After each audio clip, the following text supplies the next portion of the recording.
Olá, você que nos acompanha no canal da Metsu no YouTube, seja muito bem-vindo, te inscreve, aciona as notificações, deixa teu relato, teu comentário com a gente, curte os vídeos, compartilhe também. Acompanhe aqui em metsu.com todas as atualizações de tempo e clima, informações de monitoramento de raios, imagens de radar, que é conteúdo aberto. Seja assinante dos nossos produtos e tenha acesso a mapas e gráficos dos principais modelos atmosféricos do mundo todo. O tema desse vídeo é a primavera. Primavera que começa oficialmente neste domingo, às 9 horas e 44 minutos, momento em que ocorre o equinócio de primavera e que, falando de uma forma bem simplista, como o próprio nome diz, equinócio, dias e noites têm a mesma duração e a energia solar se distribui igual nos dois hemisférios. Quando a gente vai falar de uma tendência de clima, de uma estação, temos que falar do comportamento dos oceanos. No ano passado, fazendo uma referência, em 2023, a primavera começou sob um El Niño de forte intensidade, com enchentes, com muitos temporais. Em 2024, o cenário é completamente diferente.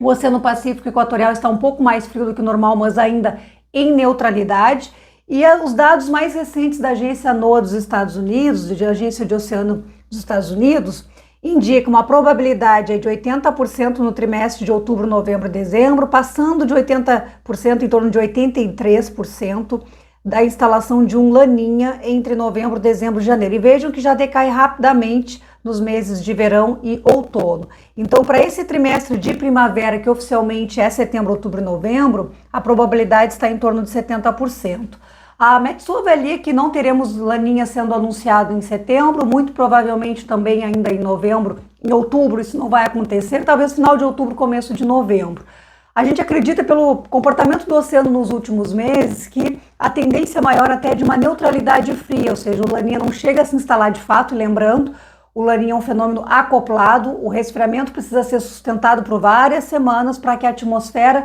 tenha um comportamento correspondente de laninha, então começa no oceano e se configura de fato na atmosfera, e isso está longe de acontecer, por isso a gente acredita que ainda vai demorar, se ocorrer um laninha de fraca intensidade de ciclo muito curto, ou provavelmente uma neutralidade fria, ou seja, o Pacífico frio, mas não atingindo o patamar mínimo de condições para um laninha. E diante deste cenário, a gente tem aí uma primavera que tende a se desenvolver primeiro com o gradativo aumento da chuva nas áreas em que a situação é muito crítica com relação à falta e escassez de chuva, baixa umidade, incêndios, enfim, um cenário todo de final de estação seca e provavelmente a regularidade da chuva em Mato Grosso, Goiás, Minas Gerais, Distrito Federal, Rio de Janeiro, Espírito Santo, ocorre ao longo do mês de novembro e dezembro. Já em outubro a chuva começa a aparecer mais ali entre Mato Grosso do Sul, São Paulo, sul de Minas Gerais e Rio de Janeiro, mas subindo no final de outubro, mas subindo no mês de novembro a chuva, as frentes frias já alcançando também em alguns momentos a Bahia e também levando umidade e instabilidade para essas regiões. Só que quando a gente olha o trimestre de setembro a novembro, os modelos projetam em geral uma tendência de chuva ainda abaixo da média histórica. E falando em média histórica, por exemplo, São Paulo passa para uma média de 143 milímetros no mês de novembro, Goiânia e também a região de Cuiabá já passa para volumes acima de 200 milímetros de precipitação mensal em novembro. Então, historicamente, novembro já tem chuva mais frequente e mais volumosa atingindo essas regiões e gradativamente isso deverá ocorrer ao longo do mês de novembro. Então, a chuva se tornando mais regular e ajudando a virar essa chave, né, de tempo seco, de baixa umidade, de muito desconforto para esta população. O sul do Brasil tem ainda chuva, muita irregularidade na chuva, má distribuição da chuva pelos estados do sul, então algumas áreas com chuva até acima da média e outros, mas a grande maioria com chuva perto ou abaixo da média histórica. É isso que se espera para o trimestre de primavera, mas temos que olhar as condições típicas desta época do ano, que é a frequência maior de tempestades. Pelo contraste térmico, devemos ter aí períodos de chuva forte associados a raios, vendavais e queda de granizo. Com o Pacífico mais frio, aumenta o potencial de ocorrências de granizo e a expectativa para este ano é de um número, aí falando em quantidade, de temporais bem menor do que o ano passado, que havia um El Niño influenciando o clima. Porém, quando as tempestades ocorrerem, o potencial delas acaba sendo maior, ou seja, a severidade das tempestades, embora em menor quantidade, poderão ser maior na primavera aqui no sul do Brasil. E historicamente, nos últimos 20 anos, a gente olhando os dados de tornados que também fazem parte da climatologia do Rio Grande do Sul, especialmente Santa Catarina, a frequência maior de tornados nos últimos 20 anos ocorreu justamente na primavera, que é um período de grande contraste térmico, em que as massas de ar frio ainda passam oceânicas e geram contraste de temperatura que produzem aquele vento constante que a gente chama tipicamente aqui no Rio Grande do Sul de finados, que é aquele vento final de tarde, até frio muitas vezes, e esse contraste é que produz fenômenos de tempo severo. Então aqui a projeção de anomalia de precipitação do modelo UCAMET de setembro a novembro, então o quanto que a chuva fica acima ou abaixo da média, em amarelo abaixo da média, em verde e branco tem chuva próxima ou dentro da média. Sul do Brasil, uma grande irregularidade, então excessos de chuva regionalizados em municípios, em regiões, podem acontecer durante a primavera, contrastando com outras áreas praticamente sem chuva. Então, essa má distribuição é o que se espera, mas mesmo em anos de laninha forte ou de neutralidade, períodos de chuva excessiva na primavera ocorrem. Então, laninha, de uma forma geral, predomina uma tendência de chuva abaixo da média, embora a gente não tenha laninha, ressaltando, né? A gente tem um Pacífico mais frio, mas esses eventos podem acontecer de forma regionalizada, mas o que vai predominar no sul do Brasil é uma expectativa de chuva abaixo da média. O modelo europeu está dentro da mesma ideia, até ele coloca um déficit maior aqui no sudoeste do Paraná, oeste de Santa Catarina e noroeste do Rio Grande do Sul, entre setembro a novembro.